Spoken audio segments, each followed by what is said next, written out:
के सीएम चंपई सोरेन ने दिया इस्तीफा।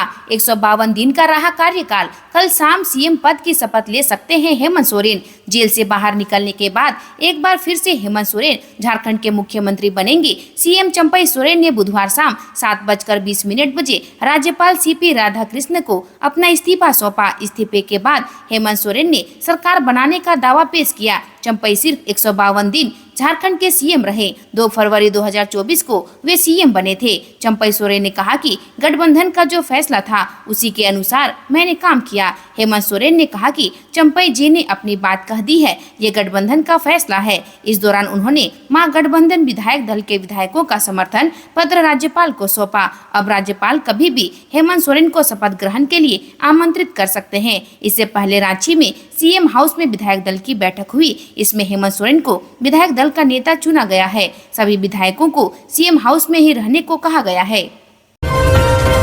रांची के व्यवसायी से ऑनलाइन 1 करोड़ 40 लाख ठगने वाला तेलंगाना से धराया। ठगी का दुबई कनेक्शन आया सामने। फेसबुक, व्हाट्सएप पर वीडियो या रील्स देखते समय या मेल, एसएमएस अथवा व्हाट्सएप के माध्यम से आने वाले लिंक पर आंख मूंद कर भरोसा कर क्लिक करने पर आप साइबर ठगी का शिकार हो सकते हैं। साइबर ठग अलग अलग तरीके से लोगों को झांसे में लेकर ऐसे लिंक भेजते हैं और ठगी के लिए बनाई गई वेबसाइटों तथा मोबाइल ऐप के माध्यम से चूना लगा देते हैं। रांची के वाटर सप्लाई व्यवसायी गुरविंदर सिंह भी इस तरह की ठगी का शिकार हुए हैं। साइबर अपराधियों ने निवेश के नाम पर झांसा देकर उनसे 1 करोड़ 40 लाख रुपए ठग लिए। सीआईडी झारखंड के अधीन संचालित रांची साइबर अपराध थाने की पुलिस ने इस मामले में तेलंगाना जाकर एक आरोपित को गिरफ्तार कर लिया है।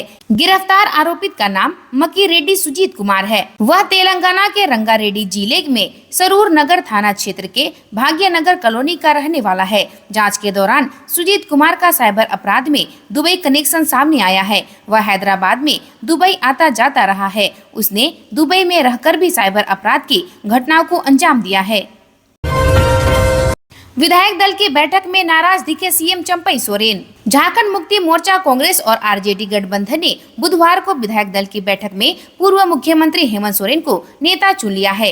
बैठक में हेमंत सोरेन को फिर से मुख्यमंत्री बनाने का फैसला लिया गया। विधायक प्रदीप यादव ने विधायक दल की बैठक के बाद बताया, हमने अपना नया नेता चुन लिया है। खबर है कि मुख्यमंत्री चंपई सोरेन और हेमंत सोरेन शाम राज्यपाल से मिलने वाले हैं। सूत्रों के हवाले से खबर है कि बैठक में मुख्यमंत्री चंपई सोरेन ने सत्ता परिवर्तन को लेकर थोड़ी नाराजगी जताई। हालांकि बाद में हेमंत सोरेन को विधायक दल का नेता चुन लिया गया। हेमंत सोरेन के फिर से मुख्यमंत्री बनने की स्थिति में मौजूदा मुख्यमंत्री चंपई सोरेन को समन्वय समिति का चेयरमैन बनाया जा सकता है। इधर विधायक दल की बैठक के बाद हेमंत सोरेन ने एक्स पर पोस्ट डाला और लिखा, इंडिया गठबंधन के विधायक दल की बैठक में सभी सम्मानित सदस्यों के साथ बैठक हुई। असम के मुख्यमंत्री हिमंत बिस्वा शर्मा ने झारखंड में सत्ता परिवर्तन की खबर पर ट्वीट किया। उन्होंने लिखा, झारखंड में झामुमो और कांग्रेस पार्टी द्वारा एक वरिष्ठ आदिवासी नेता को मुख्यमंत्री पद से हटाना बेहद दुखद है। मुझे यकीन है कि झारखंड के लोग इस कार्रवाई की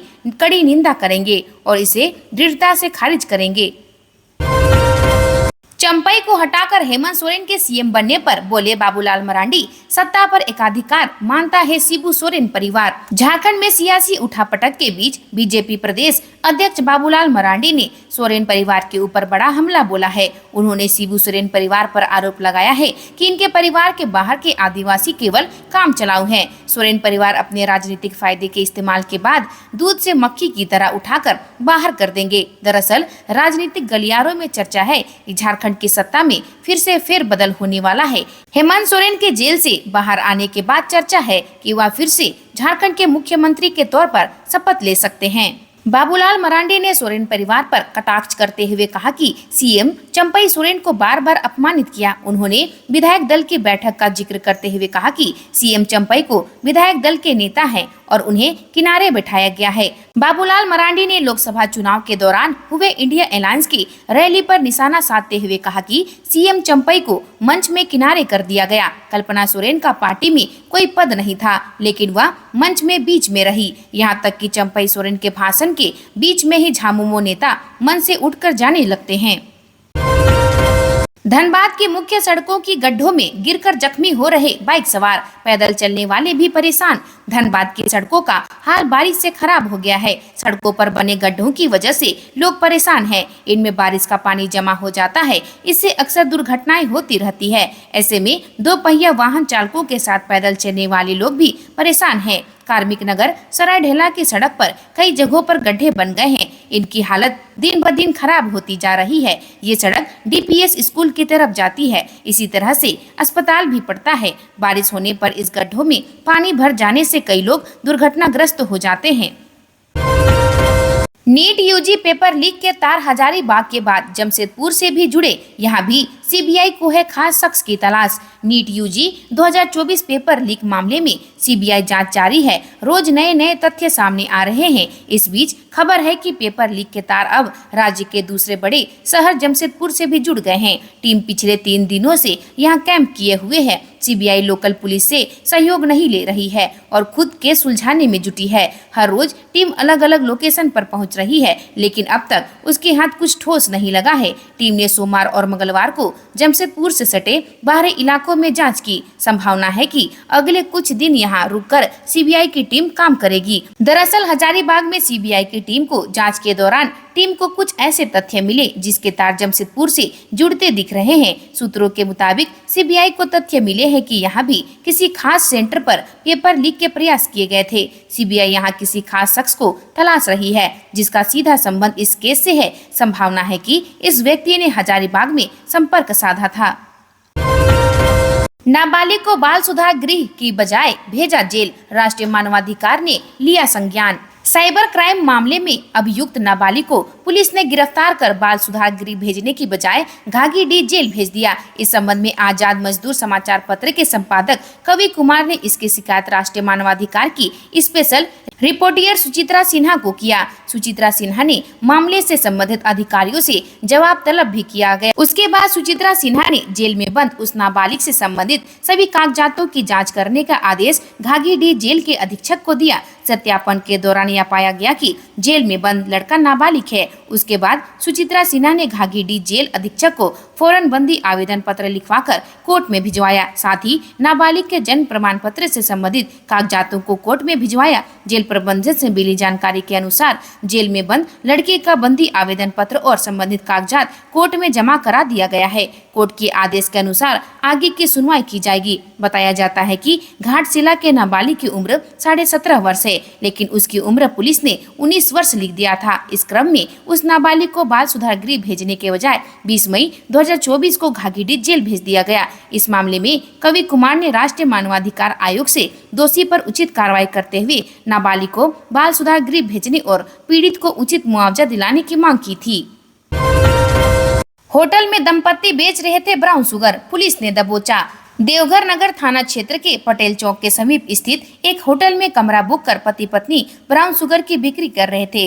इस संबंध में गुप्त सूचना पर एसडीपीओ ऋत्विक श्रीवास्तव के नेतृत्व में सोमवार रात को उक्त होटल की घेराबंदी कर छापेमारी की गई। छापेमारी में करीब 5 ग्राम ब्राउन शुगर जैसे पाउडर के साथ दंपत्ति कुंदन कुमार उर्फ कुंदन चौधरी व अर्चना यादव को पुलिस ने गिरफ्तार कर लिया। गिरफ्तार दंपत्ति के खिलाफ नगर थाने में एनडीपीएस एक्ट की धारा 20B के तहत प्राथमिकी दर्ज की गई। पुलिस ने मंगलवार दोपहर में गिरफ्तार दंपत्ति को कोर्ट में पेश कराया व कोर्ट के निर्देश पर सेंट्रल जेल भेज दिया। पुलिस मीडिया सेल द्वारा दी गई जानकारी के मुताबिक एनडीपीएस एक्ट के तहत नगर थाने में दर्ज मामले में रिखिया थाना क्षेत्र के तेलियाडी निवासी कुंदन कुमार उर्फ कुंदन चौधरी व उसकी पत्नी अर्चना यादव को आरोपित बनाया है। पिस्तौल के बट से युवक का सिर फोड़ा, लोगों को जुटता देख फायरिंग करते हुए आरोपी भागे। देवघर नगर थाना क्षेत्र के बरमसिया मोहल्ला स्थित दुर्गा मंदिर के निकट सोमवार की देर रात करीब 2:30 बजे 2 बाइक से पहुंचे 5 आरोपितों ने भुल्लू महता के घर का दरवाजा खटखटाया। जैसे ही भुल्लू के पुत्र राजू ने दरवाजा खोला तो उसे खींचते हुए वो लोग चौक के पास ले गए। वहां राजू के साथ आरोपितों ने मारपीट की। यह देख परिजन सहित आसपास के लोग जुटने लगे तो सभी आरोपित 3 राउंड हवाई फायरिंग करते हुए वहां से भाग निकले। बाद में मामले की सूचना पाकर नगर थाने की पुलिस मौके पर पहुंची। घटनास्थल से पुलिस ने 3 खोखा बरामद की है। घटना में घायल राजू को इंजरी देकर पुलिस ने इलाज के लिए सदर सदर अस्पताल भेज दिया है। इस संबंध में मंगलवार सुबह में भुल्लू मतहा ने नगर थाने में लिखित शिकायत देकर कार्रवाई की मांग की है। गिरिडीह में भारी मात्रा में विस्फोटक बरामद, एक गिरफ्तार। गिरिडीह में पुलिस ने एक बड़ी साजिश को नाकाम कर दिया है। पुलिस ने विस्फोटक के साथ एक व्यक्ति को जिले के खुखरा थाना की पुलिस ने गिरफ्तार किया है। सभी विस्फोटक को पुलिस ने जब्त करते हुए एक व्यक्ति मोहम्मद सिराज अंसारी उर्फ सिराजुद्दीन अंसारी को गिरफ्तार कर बुधवार को उसे भी जेल भेज दिया गया। इस मामले में कांड संख्या 1424 के तहत मामला दर्ज किया गया है। आरोपी सिराज अंसारी ने खुद पर लगे सभी आरोपों से इनकार करते हुए कहा कि वह कुआं खुदाई में पत्थर निकल जाने के कारण इस विस्फोटक को लाया था ताकि पत्थर को ब्लास्ट किया जा सके। इधर अधिक मात्रा में विस्फोटक मिलने से प्रशासन रेस हो गया है और पुलिस ने उक्त कार्रवाई की। फिलहाल इस घटना में संलिप्त एक व्यक्ति को गिरफ्तार कर पुलिस आगे की कार्रवाई में जुट गई है। अन्य लोगों के बारे में भी जानकारी प्राप्त किया जा रहा है। गिरिडीह में सड़क हादसा में 2 लोगों की मौत, अज्ञात वाहन की चपेट में आकर गंवाई जान। गिरिडीह के बगोतर में बड़ा हादसा हो गया जिसमें 2 की मौत हो गई। घटना मंगलवार देर रात पुरानी जीटी रोड स्थित सर्विस रोड की पास की है। दोनों की मौत अज्ञात वाहन की चपेट में आने से हुई है। मृतकों की पहचान कोकिल महतो और करम महतो के रूप में हुई है। वे महुरा गाँव के रहने वाले थे। दुर्घटना के बाद गाँव में मातम पसरा हुआ है। जानकारी के मुताबिक वे दोनों गिरिडीह में ही मजदूरी का काम करते थे। प्रतिदिन सुबह दोनों मजदूर पास के गांव में निर्माणाधीन मकान पर ढलाई का काम करने जाते थे। मंगलवार की सुबह भी वे इसी सिलसिले से घर से बाहर निकले थे, लेकिन काम खत्म होने में थोड़ी देरी हो गई। देर रात वे काम संपन्न कर स्कूटी से अपने गांव महुरा आ रहे थे। उसी वक्त सर्विस रोड के पास एक अज्ञात वाहन ने अपनी चपेट में ले लिया, जिससे उन दोनों की मौके पर ही मौत हो गई तथा उनकी स्कूटी की फरकच्चे भी उड़ गए। गोवंशी सांड पर हमला करने की बात को गढ़वा पुलिस ने नकारा। एसपी बोले हुई थी आपसी लड़ाई, जाने पूरा मामला। गढ़वा में गोवंशी सांड पर उर्स के जुलूस के दौरान हमला करने की बात पूरी तरह से गलत है। यह बात गढ़वा पुलिस अधीक्षक दीपक कुमार पांडे ने मंगलवार को एक प्रेस वार्ता कर कही। उन्होंने बताया कि पुलिस के अनुसंधान के क्रम में यह पता चला है कि 30 जून की रात मजी आओ रोड उचरी में अशोक सिनेमा हॉल के पास से उर्स का जुलूस निकल रहा था। उस समय कर्ण कुमार और उसका छोटा भाई सड़क के किनारे खड़ा था। उसने जुलूस में चल रहे एक लड़के को धक्का दे दिया था। इससे उत्पन्न विवाद के कारण दोनों पक्षों में मारपीट की घटना हुई थी। इस संबंध में थाने में प्राथमिकी दर्ज की गई है। एसपी ने मीडिया में आए पूरे घटनाक्रम को गलत बताया है। उन्होंने कहा कि उर्स के जुलूस के 30 से 34 घंटे पूर्व ही सांड ने किसी अन्य मवेशी से गढ़देवी मोड़ के पास लड़ाई की थी, जिसमें वह घायल हो गया था। इसी दौरान उसको शीशा भी गड़ा था। इसकी जानकारी मिलने पर पुलिस ने त्वरित कार्रवाई करते हुए घायल सांड का इलाज कराया। इस संबंध में पशु चिकित्सक ने सांड का इंजरी रिपोर्ट भी मंगवाया था। इसमें स्पष्ट है कि सांड को लगा हुआ चोट 30 जून की रात का नहीं था, बल्कि सांड को चोट पूर्व का है। गढ़वा पुलिस अधीक्षक ने यह भी बताया कि वादी ने प्राथमिकी में कई अन्य गंभीर आरोप लगाए हैं, जबकि अनुसंधान के क्रम में उन गंभीर आरोपों की पुष्टि नहीं हुई है। पुलिस अधीक्षक ने बताया कि दोनों पक्षों के विरुद्ध निरोधात्मक कार्रवाई की जा रही है। मांदर को मिलेगा जीआई टैग, गुमला के इस गांव को मिलेगी प्रोड्यूसर कंपनी के रूप में पहचान।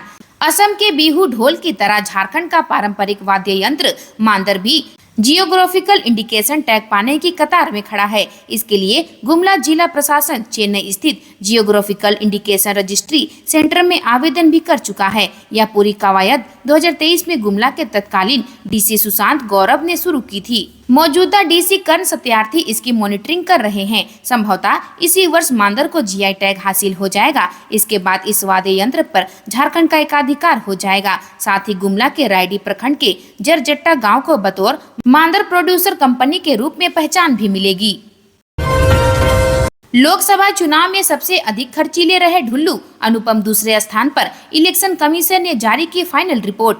लोकसभा चुनाव 2024 संपन्न हो चुका है। केंद्र में एनडीए की सरकार भी बन चुकी है। चुनाव परिणाम आने के 1 माह तक भारत निर्वाचन आयोग का काम समाप्त नहीं हुआ था। अब जाकर चुनाव आयोग ने अपनी अंतिम रिपोर्ट जारी कर दी है। इसके तहत धनबाद लोकसभा सीट पर चुनाव कार्य एवं प्रचार को लेकर भाजपा प्रत्याशी और वर्तमान सांसद ढुल्लू महतो ने सबसे अधिक खर्च किया है। उन्होंने कुल 61,97,000 रुपये इस चुनाव के दौरान खर्च किए हैं। वहीं कांग्रेस की अनुपमा सिन्हा दूसरे स्थान पर है। इन्होंने इस चुनाव में 49,12,000 रुपया खर्च किया है, जबकि खर्च करने वालों में तीसरे स्थान पर जगदीश रवानी का नाम है। जगदीश रवानी ने 34 लाख रुपये विभिन्न चुनाव कार्यों के लिए लगाया है। बताते चले कि चुनाव आयोग की ओर से एक्सपेंडिचर ऑब्जर्वर के लिए वाणिज्यिक विभाग धनबाद के अधिकारियों को लगाया गया था।